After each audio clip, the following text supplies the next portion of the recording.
Hello again, y'all, and welcome back to the Alchemy of Abundance Virtual Summit. We're talking about having more pleasure, more fun, more money, and more of all the great stuff that you want in life. Today, I am joined by a very special guest, my partner, Tilly Storm. Tilly, thank you so much for joining us today. Yeah, thanks for having me, babe. And as always, I am your host, Chris Jolly. Now, Tilly is a Somatic sex and intimacy coach and host of the Multi-Orgasmic Millionaire podcast. She's been captivating audiences since 2017 with her unique blend of wisdom, Southern sass, and unapologetic authenticity. With over 350,000 devoted listeners and counting, she's garnered recognition as one of the top 20 sex coaches worldwide by the Coach Foundation. Tilly, thanks so much again for coming on the summit. Yeah, thanks for having me. Yeah, of course. Now, your talk is entitled Rewiring for Abundance Using Somatic Healing for More Pleasure and Prosperity. So tell us, Tilly, how does somatic healing rewire you for more pleasure and abundance? Yeah, well, for those of you that aren't familiar with the word somatic or somatic healing, what it really means is soma is a root word for body. So the body is really the tell-all for what your unconscious mind believes to be true. And there's really no amount of affirmations or mindset work that can level us up to increase our capacity for more pleasure or abundance if our unconscious mind doesn't feel safe to have it. So, somatic healing is all about going into the body via the sensations to access what the unconscious mind actually believes to be true. And from there, really imprinting a new story, working with parts of your unconscious mind to get it on board with your goals for creating more, whether it's more money, more pleasure, more orgasms, whatever it is, so that you can have the success that you want in your business or the pleasure that you want in the bedroom. So that's really what it's about. Yeah, I have found that as I have interviewed a variety of different people from different expertises for the summit, the one thing that we kind of keep bumping up against again and again is exactly what you said. And I know there's a ton of people out there who have been through this or who are going through this right now. You feel like you've done all of the work, right? You've done everything you can to heal yourself, to fix your mindset, all of these things, and yet you continue to get the same results. And that's because of, I found largely, what is hardwired into your nervous system and the limiting beliefs that we have taken on. What are some tools that you use with your clients to help them move past that? Well, it goes into a lot of the integrative powers that I learned when I studied to be a sex, love, and relationship coach, which I'm very grateful for the tools that I learned because they were the ones that actually shift and change people's reality of pleasure and abundance. So everything that we do to up level our pleasure are the same exact tools that you can use to up level your abundance or vice versa. So some of those tools can include things like really going into the unconscious mind and coming from a place of acceptance and understanding of why the parts and pieces of you that might not be on board with what you want, why you put them in place in the first place, years and years and years ago. So, for example, if you grew up in a household where money was scarce, or you always saw your parents struggling to make ends meet, you're going to likely take on a story of like, money's hard to come by. Maybe there's just not enough to go around for everyone. If someone else gets more, that means I get less, right? So we might pick up these stories, and as a young child, what we do as humans is create stories to make sense of the world. So we create a story that kind of gets embedded in our body and in our nervous system that thinks, okay, this is just how it is. This is the baseline. So when we're really looking to up level our experience of abundance and pleasure, it's about discovering, when did we create that story? And often we're going to create an identity around it, because if we've gone decades believing a certain thing, our ego gets really attached to keeping that intact. So if money is hard to come by, I don't know, our ego knows that that story is safe, right? Like holding on to it is maybe a good idea, because we know we can get through life with that story. Maybe it's not getting us where we want, but I don't know, life's not that bad. Maybe we struggle, but we're not going to die. Maybe it's difficult, but you know, we're okay at the end of the day. But if you're done with that story, then some of the tools that you really want to use are to, instead of berating that part of you, getting pissed off or mad about it, or feeling like, oh, I just wish I could X that story out of my life. That's not going to work. That's called going to war with yourself. So it's really about accepting that part of you with acceptance and gratitude, and eventually love for what that part of you has done, which is keep you where you're at. It's just trying to keep you safe. And this is completely against the narrative that we often get in the personal development world of like, oh, you can just, you know, make your mind believe something else. You can override that thought. No, you can't. So once we come to a place of acceptance and love, then we can move forward with maybe letting that part of you take a back seat, maybe telling it can retire or go on a vacation, or just let it be in your conscious awareness while discovering. And I think this is a big thing that you've really brought out on the summit, is discovering a new empowering identity that can help you create what you want. So that's the tool that we're really looking to get to. First is discovering the disempowering narrative, and then discovering the empowering narrative. Yeah, you know, it's really interesting because that identity piece I find is usually the largest piece, but also the last one that we realize we need to work on and that we get to working on. And I'm starting to think you could probably do away with 98% of therapy and personal development and all of that if you could just get people to realize the identities they have that are keeping them from moving forward and help them shift them. But as you know, if we have a story that's been running in our head for 20, 30, 40 years, our whole life, you can't just wake up one day and be like, okay, that's not me anymore, right?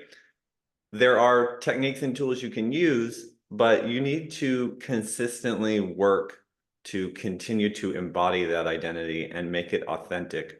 What are some of the ways that we can do that? Oh my God, this is literally the crux of any transformation.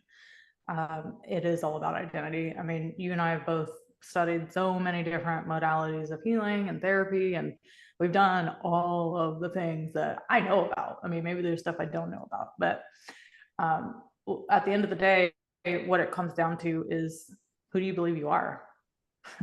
What do you believe about yourself? And personally, I've gone through, since about January, February this year, this up level in my identity, recognizing that I do have a millionaire identity inside, and tapping into that every day. I honestly think that this embodying a new identity work, this is where self-development stops. And I think there's so much room to help people, to give them practices and tools to really root in and embody their empowering, abundant identity. Because honestly, I don't see people delivering that. I don't see people really talking about ways to do it. But personally, here's what I've done. So first of all, it takes time. Embodying a completely new identity isn't something that's going to happen overnight, because your nervous system is very slow to respond, and that is okay. The nervous system adjusts and adapts in titrated fashion. So any type of modality that's just like, oh, come in and we'll fix this one thing, all of a sudden, it'd be a little weary of it, right? You can make some headway with it, but it's about coming back always to the consistent daily small things that add up over time to create a snowball effect. And we're talking about a year, 2 years, maybe 3 years of really working on, I call it putting your crown on. Okay.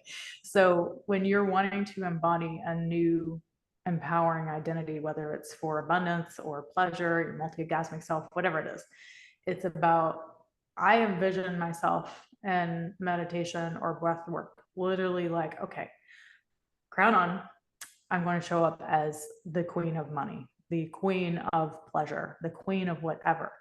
And when I step into that identity, really feeling it as real and five senses reality. Okay, when I call her Millie Tilly, my millionaire version, when I'm embodying Millie Tilly, what do I see in my surroundings? What do I hear? What do I touch? What do I taste? What do I smell? And then just really being in that reality for a certain period of time, which, comes back to Joe Dispenza type stuff of, when we're really in the present moment reality of the thing we already want, then we're more likely to create it. And that's also kind of what sex magic is too. So even sexually speaking, we can get to that place from that route as well. So there's a couple of different routes through meditation, breath work, sex magic to get into that embodied state. But it really takes consistently showing up to feel it and feel it as if it's happening right now, to collapse timelines, to manifest that thing into being right now. Yeah, absolutely. Now, when you are working with people, what do you find are some of the most common blocks and limiting beliefs that keep them from opening themselves to receiving more, whether it be more pleasure, more money, or any other form of abundance?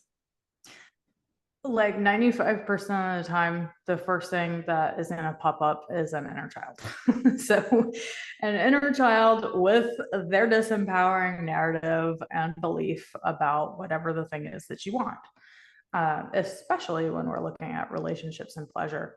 Because that's just what I do for a living. But if I were a money coach or a manifestation coach and working with people around abundance, I guarantee you I would probably see the same thing, that almost always it's whatever your younger self believes to be true about money, what you got taught.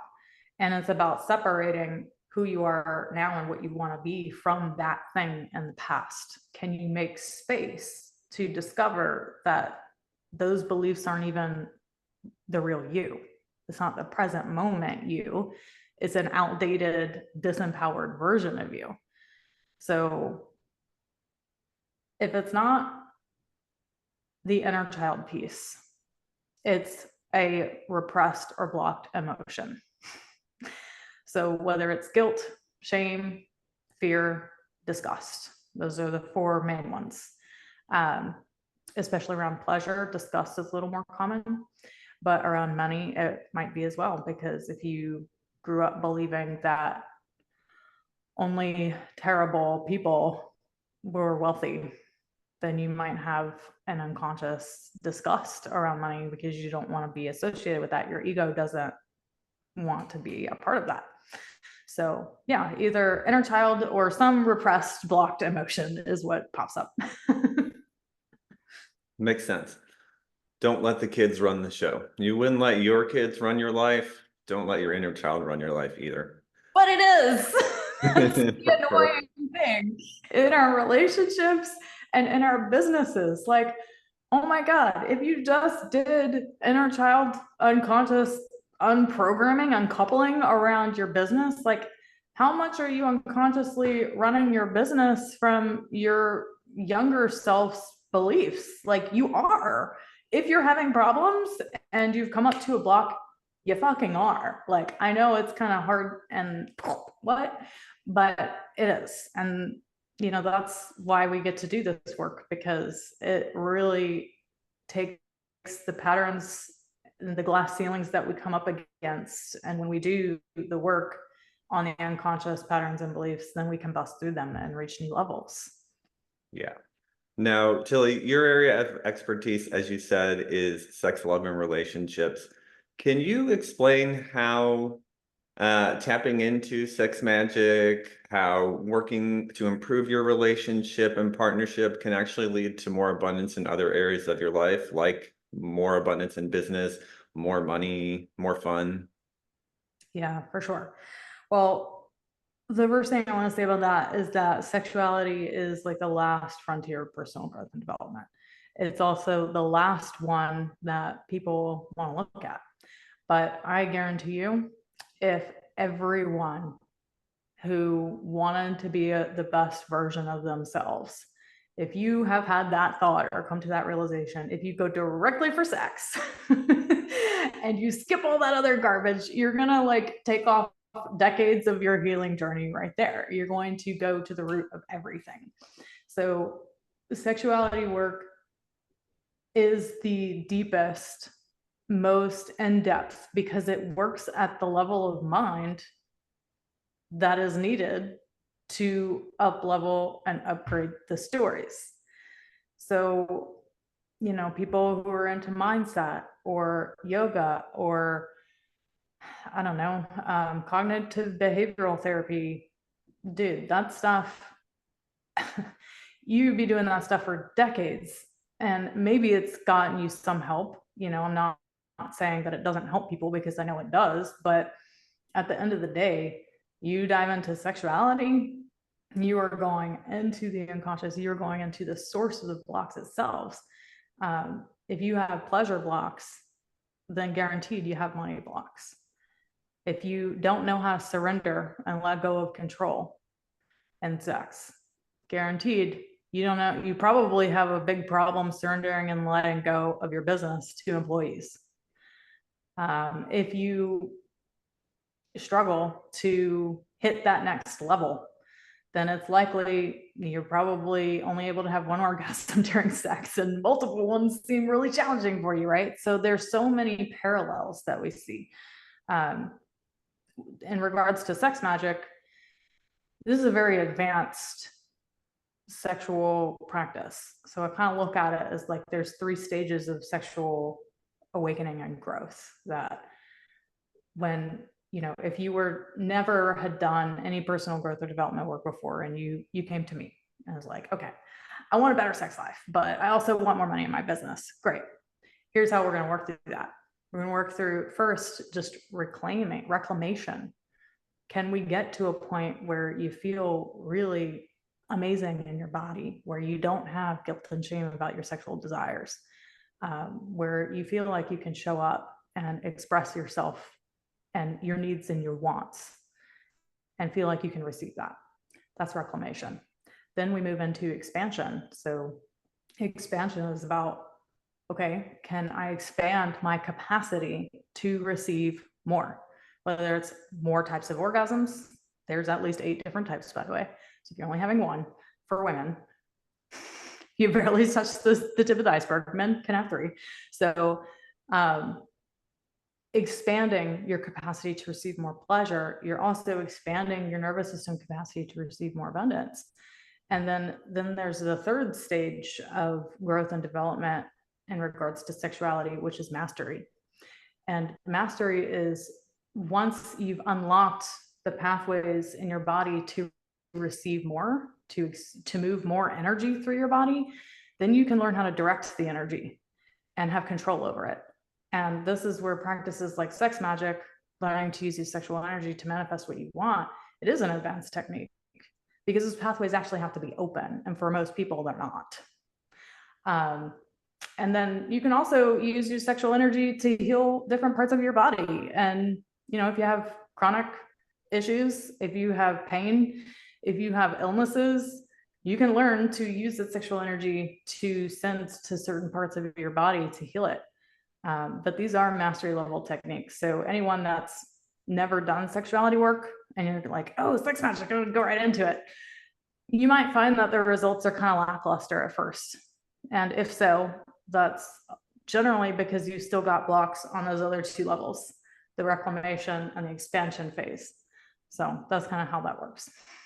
Gotcha. Now, something else that I want to touch on is, will you talk a little bit about how self-worth plays into all of this? Because I know that I've found kind of repeatedly, just like most of the issues of us moving forward are related to our identity, so much of our inability to receive more is just because we don't feel worthy.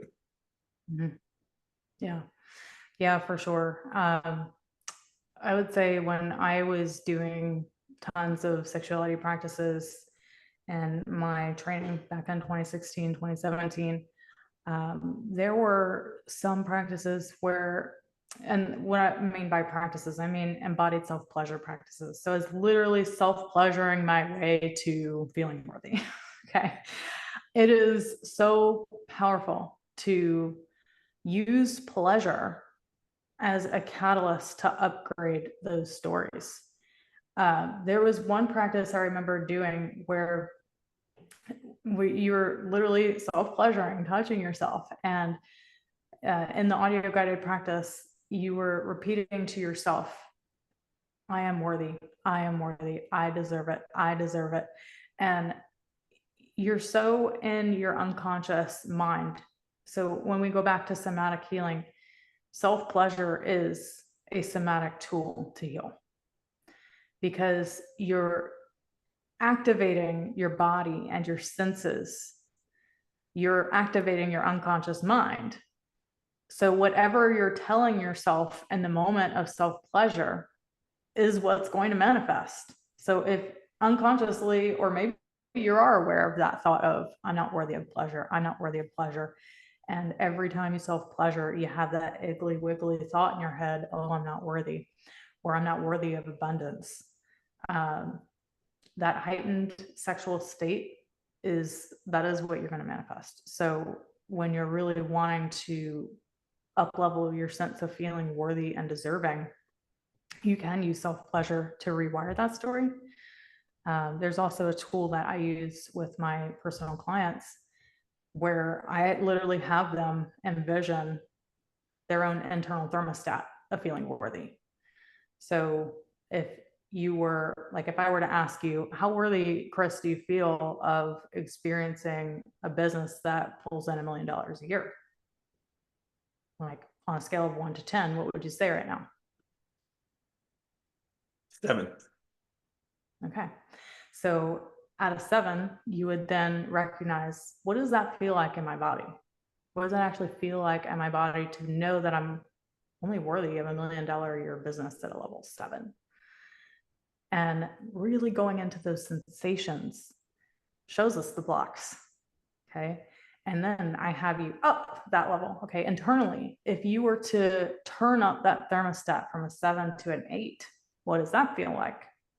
And then from an 8 to a 9, what does that feel like? So again, you're getting into that embodied sensation of the thing that you already want. And that's again like imprinting that new identity, stepping into that fully worthy identity. What does it feel like in my body to even be worthy at a level 10? Holy crap. For some people, there's so many blocks from 7 to 10.